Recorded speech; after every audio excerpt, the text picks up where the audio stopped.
टेक्सला में जितने भी स्तूपे खानकाहें दरियाफ्त हुई हैं उनमें सबसे बड़ी साइट धर्मा राजिका की साइट है। ज़लज़ले ने इस स्तूपे को बहुत मुतासिर किया। उनको वहाँ से एक हेरालिक कास्केड मिली, उसको खोला गया तो अंदर बुद्धा की चीजें निकल आई। तो उसकी बुद्धा की जो लाइव हिस्ट्री थी, लाइव स्टोरी थी, सब यहाँ पे डिपिक्ट की गई थी पत्थरों के ऊपर।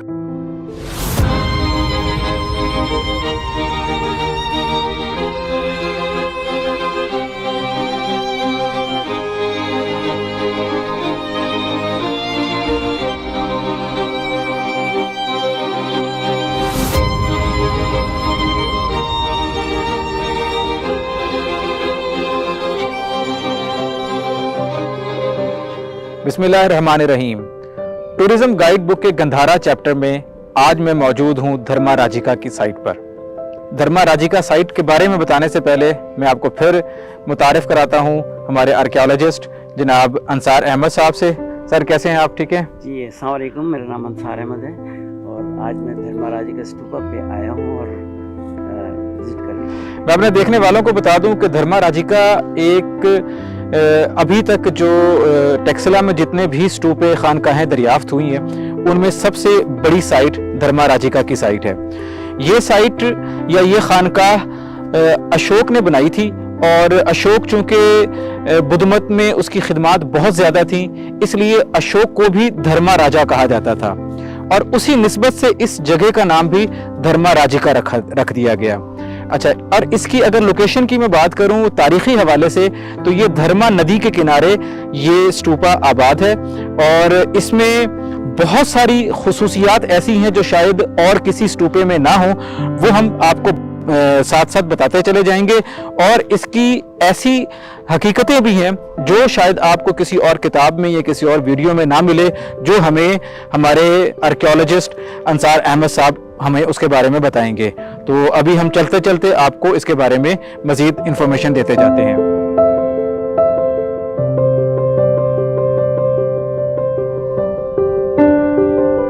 धर्मा राजिका स्तूपा अशोक ने तामीर किया था, लेकिन उसके बाद भी जितने हुक्मरान आए उन्होंने इस स्तूपे की खूबसूरती तज़ीन व आराइश में मजीद बेहतरी की।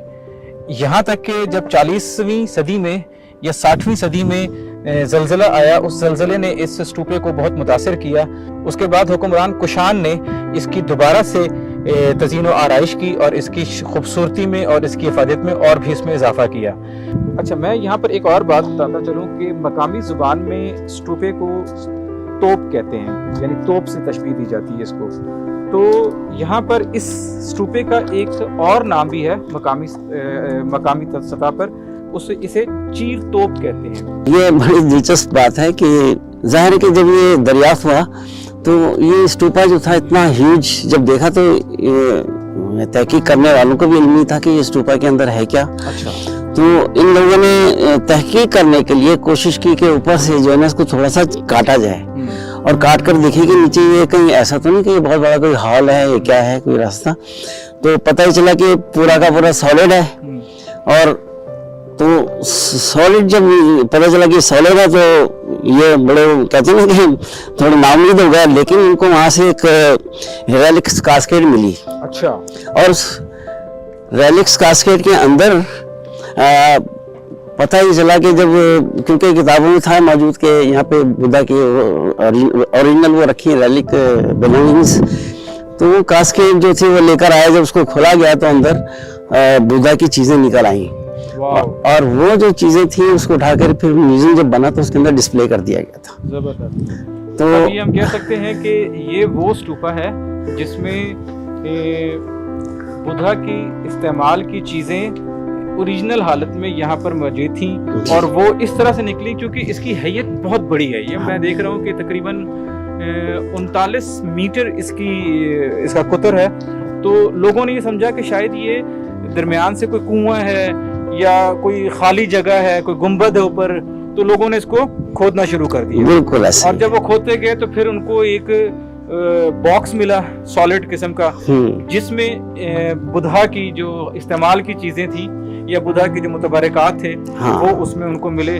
तो जो कि यकीनन के ये इस वजह से भी ये बहुत बड़ा और मुतबर्रिक किस्म का स्तूपा है जो पाकिस्तान में है और जिसको हम धर्मा राजिका, जिसको हम आज एक्सप्लोर करने आए हैं। अच्छा, एक खास बात मैं बताता हूँ कि जितने भी हमें स्टूबा मिलते हैं तो उसके जो खानकाएं थी ना, उसके सामने हुआ करती थी और एक कमरे बने होते थे, हॉस्टल टाइप का था। लेकिन यहाँ पर आप देख रहे हैं जहाँ से हम चल रहे हैं, जी जी, ये एक रास्ता है और रास्ते के राइट साइड पर जो है ना आप देखेंगे कि ये कमरे बने हुए हैं। जी बिल्कुल, ये हम देख रहे हैं तो यहाँ पर कहीं तो ये रहने के लिए जगह है मॉन्क्स की, और कहीं कहीं पे चैपल छोटे छोटे से वो बना रखे हैं। यहाँ पर वो रखे जाते थे बड़े बड़े जो है ना उसके मुजस्समे होते थे बुद्धा के। अच्छा। और जो उसके लाइफ स्टाइल था, तरीक़ेकार थे, कभी वो भिक्षुओं के साथ खड़े हैं, कभी अपने फॉलोअर्स के साथ खड़े हैं, कभी कुछ नसीहत कर रहे हैं, टीचिंग पोज है, प्रीचिंग पोज है, बहुत सारे ये पोजेज यहाँ पे दिए गए थे। लेकिन साथ साथ रहने के कमरे भी थे, तो इसका मतलब ये था कि इसके ही गिर्द मोनास्ट्री भी थी। बिल्कुल। तो ये एक बड़ी एक यूनिक सी चीज़ है जो सारी दुनिया में ये ऐसी नज़र नहीं आती। अच्छा, उसके बाद जो बख्शू या बुद्धिस्ट आते थे या उस वक्त में भी वो इस यहाँ पर इबादत कैसे करते थे? वो यहाँ से गिरद चक्कर लगाते थे, जी जी। फिर साइडों पे जो बुद्धा की तालीमात थी उसकी एक रुनुमाई की गई थी, वो उससे भी फैज़याब होते थे। देखिए, उस जमाने में रिटर्न मटेरियल तो होता नहीं था, तो उसकी बुद्धा की जो लाइव हिस्ट्री थी, लाइव स्टोरी थी, सब यहाँ पे डिपिक्ट की गई थी पत्थरों के ऊपर। और जैसे पैदा कैसे हुआ, क्या हुआ, शादी सीन, फिर उसके ग्रेट स्केप है, वो सारी चीजें यहाँ पे लगाई गई थी। ये जो आप ये देख रहे हैं ड्रम, यहाँ पर भी बुद्धा के जो इमेजेस लगे हुए थे चारों तरफ। और अब मजे की बात है कि आप ये देख रहे हैं सीढ़ियाँ हैं। अब ये सीढ़ियाँ जो थी इसलिए थी कि उनके यहाँ एक अकीदा था कि यहाँ पर आकर के ऊपर जाते थे और ऊपर जाने के बाद चक्कर लगाया करते थे इसके गिर्द। अच्छा। और एक तरह से आप ये कहें कि उनका इबादत का एक हिस्सा था। जब इस गिर्द पूरा चक्कर लगा लेते थे उसके बाद आकर के तो फिर ये उनकी जो है ना इसके दर्शन किया करते थे वो लोग। अच्छा, ये एक चक्कर लगा कर आए, ये हम एक अज्यूम कर रहे हैं कि वो एक चक्कर लगा कर आए तो फिर यहाँ पर आकर जो तालीमात लिखी हुई थी बुद्धा की, उसकी ज़ियारत की या उसे फैज़याब हुए, फिर दोबारा एक चक्कर लगाया, तो इस तरह 7 चक्कर लगाते थे। हाँ बिल्कुल। और फिर मजे की बात है कि यहाँ पर बैठ जाते थे। बिल्कुल ये चैपल्स जो बनी है, ये जो बिन बने ना, इनके यहाँ पर बिल्कुल ये इस तरह से बैठ जाते थे लाइन से। अच्छा। और लाइन से बैठ करके उनका इबादत का जो मुराकबे की जो है ना हालत में बैठते थे। और उनका जो मेन जो भिक्षु होता था वो फिर खड़े होकर के उनको पहले बताता भी था, फिर उसके बाद एक तरह से इबादत करते थे बैठ करके। ठीक है। तो फिर उनकी इबादत समझ आती थी। लेकिन ये गिर्द चक्कर लगाने के बाद एक पूरा प्रोसेस था इसका।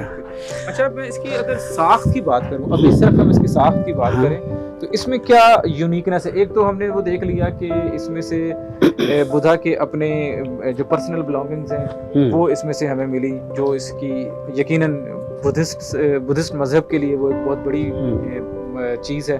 और इसमें क्या, एक तो ये हुजूम के एतबार से बहुत बड़ा है। इसमें जो आप देख रहे हैं ना इस पर जो शक्ल है ऊपर की, जी जी, ये पहले ये आपके देख रहे हैं कि इसको कहलाते हैं एशलर, ड्रेस्ड एशलर कहते हैं। कैसे? अच्छा।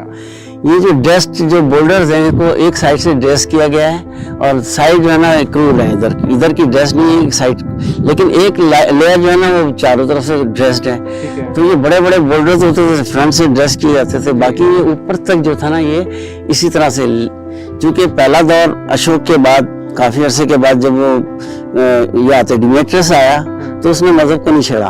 ठीक है। और उसने इनको सपोर्ट किया। ठीक है। फिर सपोर्ट करने के साथ साथ इसमें अमेंडमेंट भी करते चले गए। फिर उसके बाद जब डिमेट्रियस जब आया तो डिमेट्रियस के बाद जब ब्रेन कैट फाइसिस जो कुशाना का जो था ना इनका लीडर, जब वो आया तो वो जो दौर काफी खुशहाल दौर था, बड़े जबरदस्त तरीके से परवान चढ़ा ये मजहब। और उन्होंने जो तरक्की की, उनके भी एम्पायर, रोमन एम्पायर से वो थे ताल्लुकात तिजारती, वो लोग आते थे, यहाँ से आर्ट उधर जाता था, इधर से इधर आता था। तो फिर ये जो शिस्ट स्टोन पत्थर, इसके जो कार्विंग का जो स्टाइल है हमें बड़ा उनसे मिलता जुलता नजर आता है। फिर उसके बाद स्टको का एक स्टार्ट होता है मीडियम, वो मीडियम भी उन्हीं के दौर में शुरू हुआ। यहाँ पे देखिए जैसे हमने वहाँ देखा था पिछले सिरकप के अंदर कि ये कंजूर स्टोन है, कंजूर स्टोन के अंदर जो है ना ये सारा जो बनाया गया है ये आयोनिक स्टाइल है, लेकिन ये इंडियन स्टाइल कहलाता है। ठीक है। तो इसको जो है ना ये प्लस जो है, लेकिन ये वही कंजूर का पत्थर है, यहाँ पे वाफे जहाँ पानी बहता है वहाँ पे ये चीज मिल जाती है। कंजूर का पत्थर जी जी।